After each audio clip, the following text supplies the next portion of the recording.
InsyaAllah saya boleh salurkan peruntukan sebab saya nampak bukti yang ditunjukkan bukan saja oleh persatuan dan tentulah oleh akademi yang memberi latihan-latihan walaupun usia setahun jagung. Baru jagung tadi telah membuktikan.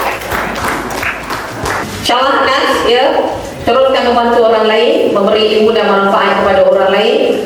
Kita berkongsi ilmu itu tak rugi pun, dia tak akan makin berkurang pun, dia akan makin bertambah. Dengan kerjasama semua pihak rakan strategi agensi-agensi saya, kita percaya sebenarnya usahawan Perak mampu berjaya daripada zero to hero. InsyaAllah itu saja.